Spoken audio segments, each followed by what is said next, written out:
Hey guys, and welcome to Pendragon Academy, and this is Airbrushing 101 and Introduction. So in this video, we are going to be discussing what kind of airbrushes to choose. There's a lot of different types out there. Some are expensive, some are very cheap. We'll discuss some very basic types of techniques that you might use with an airbrush and which airbrushes are good for those types of techniques. We'll go over cleaning and clogging. We'll go over compressors and basically just give you a full introduction so that if you were looking to get into an airbrush, upgrade an airbrush, or start using an airbrush you already have, you'll be fully aware of the basic information for airbrushes. And then in episode 2, we will start showing off some techniques and start teaching you how to actually use the airbrush. So let's get started. Now, the airbrush that I have on hand that I use every day is a Harder & Steinbeck, and this is an Evolution airbrush. So this is one of the more premium airbrushes. I believe it was $250 when I bought it a few years ago. It is a double action airbrush, and double action means you can press the button down, and that's going to give you more or less air through the airbrush itself. And then when you pull back, it pulls the needle back, and that allows the variety of paint, whether that is a small amount or a large amount based upon the needle tip. Now, all the airbrushes that you can purchase will offer different sizes of needles and subsequent holes coming out of the front, and that dictates the generalized amount of paint that you can get. So for example, I believe this is a point, I think this is a 0.4 in here right now, which I would consider a very general purpose type airbrush, but you can get down to like a 0.2 or a 0.15, though the average recommended general purpose is about 0.3. But the bigger the needle, the larger the spray that you'll be able to spray. For example, at our studio, we have a industrial size spray gun, so it's got a trigger on it, and it's got, I think, a 1.8 millimeter needle, and that allows us to do all of our base coats for some of the bigger models, and we can spray just, 3 or 4 passes and the whole thing is coated, versus this thing, it would take like 10 or 12 passes and you'd be overlapping, it would take forever. So that's just a little bit about the needle. So let's hop onto the computer and we'll just go over some basic airbrushes, what you might want to have, as well as compressors and things like that. So I pulled up Amazon, and this is what I consider and what many model makers consider as the best kind of all-around, inexpensive, full-duty airbrush. So it's got a very good trigger, it's got very good parts. What I have found is the more expensive the airbrush that you get, the more expensive the needles are, and the more expensive the tips are. And that's really important because if you accidentally bend a needle, which can happen, then you'll want to replace that if you can't get it straight. And there's almost no way to get it perfectly straight again, but you can work with it if it has just this very slight bend, depending upon your work. But anyway, Iwata Eclipse is a great airbrush. You can see it's $166 on Amazon, which is a lot of money, but it's not terrible if you're getting into lots of airbrushing and you want to be able to do more than just use the airbrushing for base coating, okay? However, if you've never used an airbrush before, then I recommend starting with the Master Airbrush series of brushes. So you can see this multi-purpose airbrush kit right here is $30. And there's a wide variety of different types of kits that are available. You've got a trigger kit, which is also dual action. Again, the dual action means that you can control both the flow of air and the flow of paint at the same time. If it's a single action, then you would set how much air you want to blow, basically how hard the paint's going to come out. And then all you have control over is how much paint you're going to mix with it. A single action airbrush is perfectly fine for just doing base coats. For example, like if you wanted to use an airbrush kind of like a more controlled spray can, then single action is just fine because you're basically, once you mix the air pressure with the paint, that kind of dictates how wide you can get, because if you get really close to the model, for example, and you just let a little bit of air out and then you just slowly start pulling back, you're going to be able to make some really fine lines. But if it was a single action, you could do that by setting the airflow, but it's going to be locked into that until you change that airflow. So this just gives you more ability to kind of move around and dictate how much is going to come out and kind of what your spray size is going to be on the fly. So I recommend double action just because if you're going to get into airbrushing, you probably want to learn as much as you can about it. So let's go back here. So again, if you're just getting started, I've actually purchased one of these and I've used it before, so I'm very familiar with it just because I was curious if it was decent. So if you've never started and you've never done airbrushing, get one of these to start with. You will end up maybe throwing it away after you've used it for a few months if you want to say, okay, I want some really good control. What I've noticed is, of course, it's made out of inexpensive material. That does make the changing out the tips very cheap. So if we scroll down here, there's a wide variety of different size needles that you can buy, and they're all really inexpensive for this airbrush. They do break or bend very easily, so you have to take very good care of it. And it's easy to get it clogged, so it takes a little bit more effort to clean. And then the trigger is a little bit uncomfortable, I would say. You can see those ridges at the top. Just from my experience, I found that I really didn't like that, but you can cover this with tape or liquid plastic, and that'll pretty much solve that problem. So it does not have as fine a control as an expensive airbrush. So it can do, it has the same functionality, but for example, like if the airbrush is perfectly clean and in great condition, you can just barely press your trigger on a Harder and Steinbeck or on an Iwata Eclipse, and you can really get fine control. With this one, it's not going to be as fine of a control. So that's something to think about. But that's also when you start getting into more advanced techniques, then you would be ready to upgrade your airbrush. And maybe you would keep this one and buy a large needle for it and use this just for base coating, which is something I thought about doing before we got really big spray guns. So that's the Master airbrush. Again, I recommend getting one of these sets if you've never done airbrushing before. If you have the money, then go ahead and just grab one of these, because again, you can see that it can do a lot of very good fine detail. The needles and parts for it are not super expensive, definitely not as expensive as the Harder and Steinbeck, which I think a needle is like $60. It's like 3 times the cost of the Master airbrush. So that's just something to pay attention to. Now, when it comes to compressors, I actually use a Master compressor because you just don't need anything that's like super high quality. You just need a compressor that works, and we found that they work really well. So something with a tank, like this $169 one, is going to give you a much more consistent pressure, which is very important. So when you turn that compressor on, you want to be able to keep the exact amount of pressure that you want. We usually keep ours about 25, 28 pounds of pressure consistently. And when you start pulling the trigger, obviously letting air out of the compressor, and that pressure could fluctuate. So you want to make sure that when you are using the airbrush and you pull that trigger all the way back, that the compressor itself can actually maintain the amount of air pressure that you set the compressor for. So a lot of people will use big compressors, maybe move them out of the room or something like that, or just deal with the noise. But you could also just get one of these with a tank, and that tank gives you that extra ability to maintain the pressure. While it still might not turn off all the time, and it probably won't, you'll maintain pressure.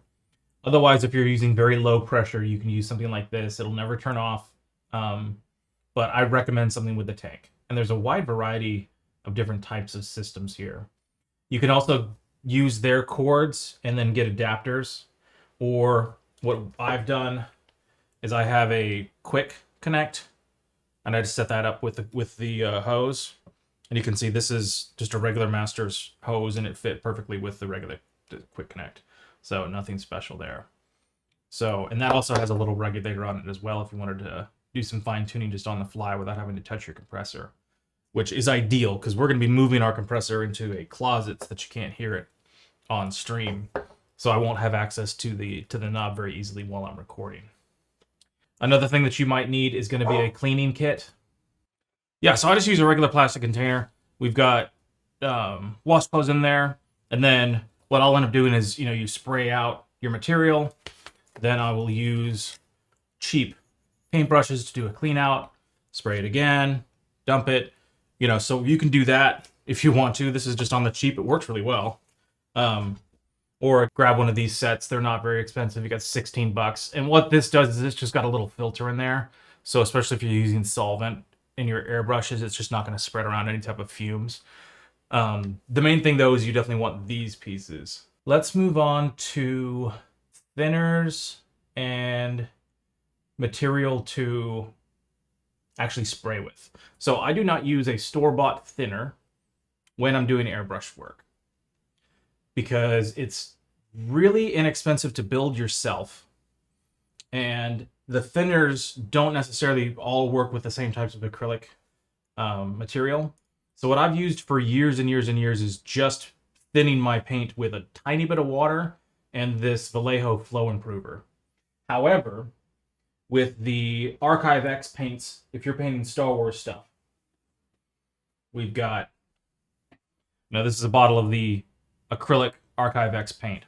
This pigment dries really hard and really fast, faster than any other acrylic paint that I've ever used. So you can get the Archive X airbrush thinner, but it's not going to do what you want it to do, and it is really difficult to clean out of the airbrush. I would say that's the only negative to this paint, because the paint works amazing, but it requires a tremendous amount of retarder. So what we've done is we mix our own thinning material, and all it is it's mostly Winsor & Newton fluid retarder. So this causes the paint to take more time to dry, right? So I would say 3/4 of this bottle is retarder. Then I put a splash of isopropyl alcohol in there, and that helps to break up the paint pigments. And then the rest of it is water. And that's what I use to thin all of my paints. Even if I'm doing regular paintbrush work, I'll put a little bit of this on there to help thin it out. If you use too much water, it can force the paint to bead up on the surface. So you don't really need much water. That's why I like to use acrylic mediums, because they help to keep the material in there. Now a flow improver makes everything less sticky. So it can also help with this material. So you could, for example, and I haven't messed with this yet, though I probably will, is mix some fluid retarder with some flow improver, maybe 50-50, then add some water and some isopropyl alcohol for the last 1/4 of a bottle. And that might also get you a little bit more consistency, because it's all about trying to get the airbrush to flow smoothly without beating up on the surface of your subject. And then you don't want it to dry in the airbrush itself. So, recommendations for starting out is to definitely get some fluid retarder, and then it might be good to go ahead and grab some flow improver, and then you'll need some isopropyl alcohol. It's really good to have isopropyl alcohol around when you're using acrylics, because it does eat away the acrylic really well for cleaning and stuff. So grab a bottle of that, which you can get from any local store that you have now. It was really hard to find during COVID, but now it's available pretty much everywhere. So let's see, what do we have next that you might need? I think that's it. I mean, I've got a stand right here. There's a wide variety of stands, so you can hop on Amazon and grab a stand. I think we should probably try to make a Amazon store page. So if you check the description of this video, we'll see if we've made that page yet available, and that'll make it easy for you to find products and stuff like that. And then I think they actually give us a little bit of a discount on stuff if you order through that page. It's like an affiliate type thing. So we need to figure that out, because obviously there's lots of supplies, and we want to make sure that's easy for you guys to find. So I will work on that. Let's go ahead and move on to how the airbrush kind of works and how you keep it clean and what happens when you're messing with stuff. So I don't keep the little head on my airbrush when I use it, because it can start to drip. It actually collects fluid material. So I take that off, and then I also remove the back where the needle goes. This would usually have a cover on it. You can see that pretty much all of them do. So right here, this master airbrush, you can see it's got a cover on the back. I removed that, and there's a couple of reasons why I do that. If you're starting to get a little bit of paint that's sticking here on the tip, which happens if you're airbrushing a lot, or if you accidentally mixed your paint a little bit too thick, then your needle will start to stick inside. And an easy way to fix that while you're trying to paint is just to unscrew it, pull it out, do this a couple of times, and then push it back in. So that's step number 1 in troubleshooting. I've got a little bit of thinner in this, so I apologize if I wipe it off a lot. So that's step number 1 in troubleshooting, would be just to, again, unscrew it, pull it out, put it back in, basically just kind of loosening it up, and then wipe it off. Now, if we were to open this up, with every needle comes a tip. Okay? So a tip consists of a little piece that's supposed to be brass. On the master, it's probably just aluminum.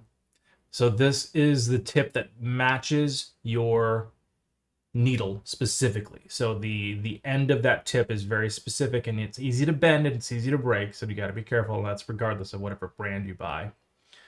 And then you've got the head, which you can use multiple heads with different sizes. However, this is made for that size, so it's best when you buy the kit to keep track of these and which one goes with what. So you want to try to keep that clean. You can see that the head of mine is very nice and clean and polished. And then there's a little bit of paint around the outside. So if you have any type of troubleshooting tip, next tip is going to be, if you have any issues, first thing that you're going to want to do is make sure that the head of the airbrush is extremely clean and polished. And then you might go in here on the inside and grab one of your scrubbing tools and give it a good little clean up there. Maybe shove some paper towels in there. Really just make sure that there's no gunk on the inside and that the outside's nice and clean. You don't really have to worry about, where I've got a little bit of dark colored paint, but if you want to keep everything clean, that's great. Next thing, when you're using the Archive X paints, especially, this is your enemy right here. This is where the paint dries, and it's almost impossible to get out. So if you start getting weird issues where you're not getting paint coming out nice and smooth and consistent, and you can press that button and it's just kind of going, that is probably this issue. You've got paint in this little tip and it has dried inside the cone. So now you don't have consistent paint flow. So you'll take it off, run your pipe cleaner pieces through a couple of times, but then honestly what you're gonna have to do is use that needle tool. I'm just gonna use the tip of the airbrush needle. And you go in here, sorry if it's slow to focus, and I've poked all the way through, but then I'm just going to pull it out, and I'm just going to kind of take the tip of the airbrush, or the airbrush needle, and just very lightly scrape it along the sides of that cone, and that's going to remove any material that has built up on the inside of the cone, because there isn't a pipe cleaner that's small enough to really fit in here, especially without damaging it. So you want to do that very lightly. So I just kind of loosen it up. And this one's pretty clean, so there's no paint coming out, which is great. So you do that all the way around a couple of times. You'll see the paint start to push out of the tip, and you can just pull it off with your fingers and just keep on doing that. And then I take this and I soak this in straight up isopropyl alcohol. And usually that'll loosen up it a little bit more. Then you can go back in with one of these guys, give it a couple pushes, go back in, scrape it again, and then you should not see anything else come out, which is telling you that it's all clean and ready to go. You also want to make sure that your needle is nice and clean, because if you've got paint stuck to the needle itself, that will cause you some problems. But as long as this little piece here is perfectly clean, this piece here has a perfectly clean hole, and this piece is clean, most of the time, that's your troubleshooting issues. You might also get a little bit of buildup inside the gun, and it's going to be hard for me to show you. But inside of here, there are two little slot holes, and that's where the air comes through. If any of those get clogged, then you would just need to go in there and clean this up. And you can go in and use any of these pipe cleaner pieces and clean that out. As far as the cup goes, usually the cups are removable. I don't know if the master one is, but you can unscrew them and replace them. You can see mine's covered in paint. If you ever wanted to clean it off, just soak it in alcohol. There is a hole somewhere around the center area that the needle's going to go through. Sometimes with the Archive X, you can get a little bit of paint buildup when it shoots backwards a little bit, and then it's going to be hard for for the needle to go back and forth when you pull the trigger. So if that's the case, then all you've got to do is just take the entire back off.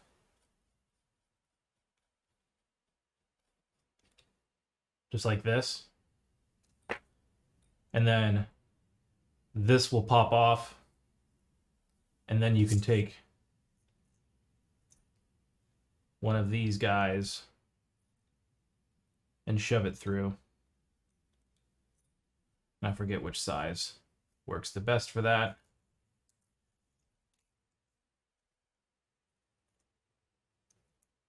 There you go. You get in there and you clean it out. And sometimes it's a little bit tough to get one of these guys in there. But you can go through and clean that out. So that's the full process of cleaning. Then all you got to do is put your gun back in, screw this bad boy back on, make sure everything's working. Then we'll take our little brass piece, insert it back into the tip, screw that on. Make sure it's nice and tight. If you have a little bit of a gap, you'll get bubbles and it's not going to work because it creates a vacuum in here. So this does have to be tight. That's why if you've got a clog, you could loosen this and it could press more air out, but that means that you've got something stuck up here. Then we'll take this.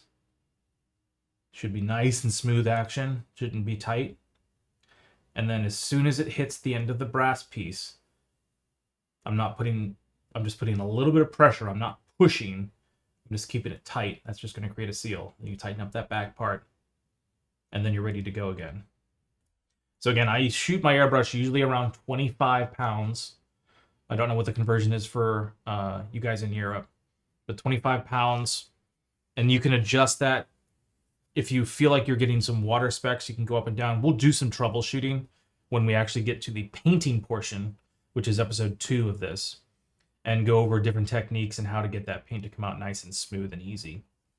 I think that's it for this one. So just to reiterate, go through, pick out which airbrush that you can afford, which one that you like, within your budget.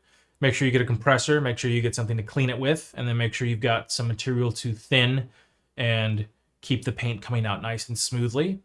And in episode 2, we will go over some just very basic painting techniques and get you guys started actually using an airbrush. So thank you very much. Enjoying Pendragon Academy for episode 2. And don't forget to look out for the next giveaway. So if this is the very beginning of our channel, then we are giving away 2 different 3D printers. If the channel is going strong, then at this point, if we have over 1,000 people joined on the channel, then every single project that we work on, we will give away that kit to one lucky winner. So this is one of the main things that we want to do for you guys, because you guys are helping to support our channel as well as our company to allow us to continue to make models and continue to show stuff off and be able to purchase models to paint for you guys and build for you guys. But we want to make sure that you guys can actually get a chance to build these same models, which are really cool. So there's giveaways with every single project. There should be at least one giveaway every single month, if not more. So make sure that you join the Patreon channel if you haven't joined it. If you're already on here, thank you guys very, very much. Super appreciated. And we'll catch you on the next one.